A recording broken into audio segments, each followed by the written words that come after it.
今天咱们来找伞兵玩。这伞兵虽然很菜，但是有很多好玩的地方。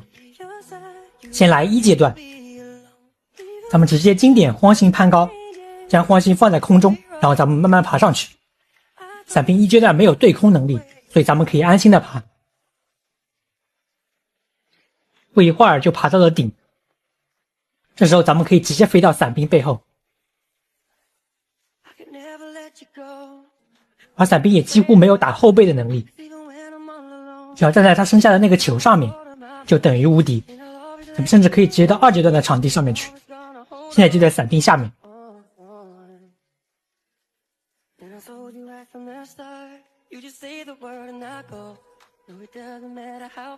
好的，接下来就是2阶段了。首先过完动画，咱们不要着急，先抬头看一下，能看到1阶段的伞兵，这个工资本是一样的，然后就可以开始咱们的攀高之旅了。这阶段的伞兵只有1招可以对空，而且还不会摧毁荒星，也是想干嘛就干嘛。唯一需要小心的就是他有时候会过来截你，毕竟这个伞兵是真的高，而伞兵的必杀是对着地面放的，咱们在空中能否躲过他的必杀呢？我现在高度已经超过了伞兵本身，而且身上还带着盾，这种炸不死吧？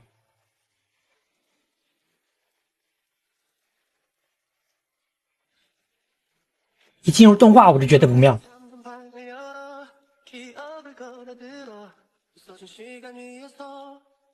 其实哪怕你不看动画也是老样子，比如这里就已经卡到地图边缘了，该死还是得死。好的，我是车明山，我们下期再见。当你把冻结玩到极致，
我之前的视频里说过，操纵巨宝的时候是看不见队友的，所以就很难达成射队友的效果。但是巨宝其实是有一小段区域可以看见队友的，大致范围就在眼前这一片区域。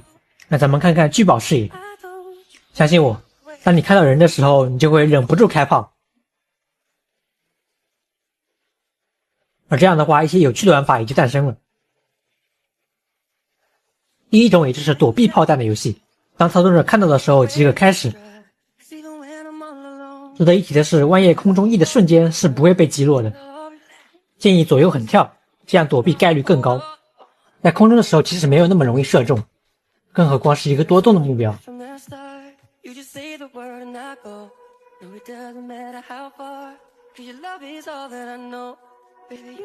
好的，接下来让我们稍微解说一下一场游戏。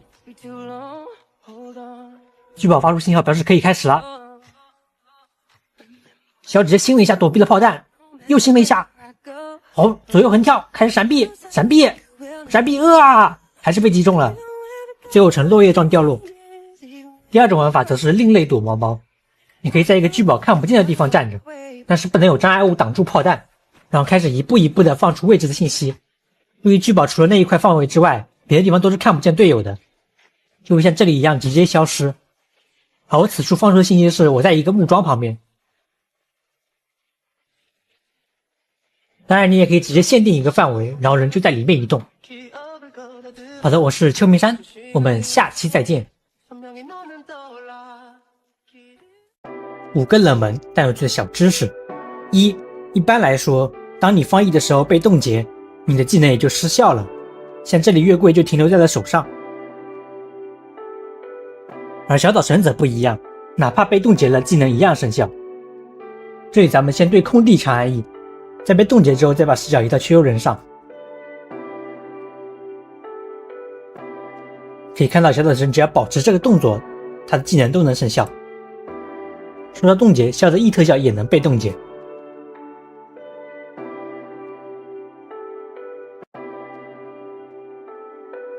2原来原神里面的怪打怪早就存在了，就是我眼前的这个机关，甚至他的仇恨对秋秀人超过了角色。不知道什么时候能直接设置2波怪对打，我想看雷神打伞兵，看看俩机甲谁更厉害。3一般来说一个柱子只会一次共鸣，但是这个是炎神的柱子，只有一次共鸣也太 low 了。那么有没有办法让柱子叠加呢？其实只需要2个人同时对一个地方放柱子，就可以做到一个柱子2份共鸣。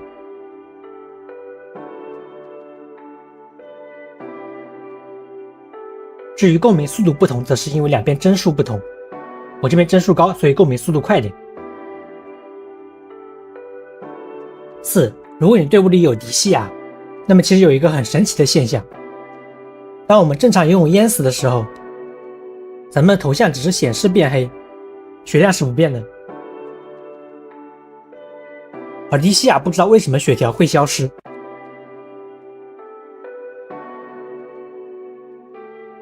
但是复活后又恢复了正常。5当你的锋利足够强，你就可以无视怪物的技能，比方说让攻击变高，再比方让攻击速度降低到体质。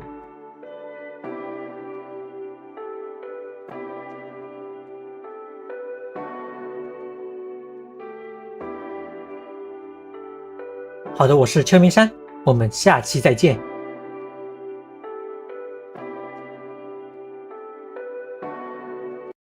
尼禄的水环自带高频攻击，比如这里就可以让激光自动发射，而这个性质可以带来一些非常有趣的玩法，例如质变仪的快速充能，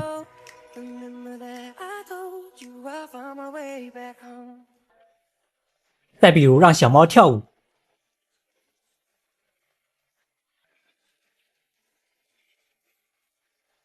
甚至在某些战斗场景也有些用处，例如黄金王兽的盾，不过还是需要非常多的次数。而雷神的绣球则快了很多。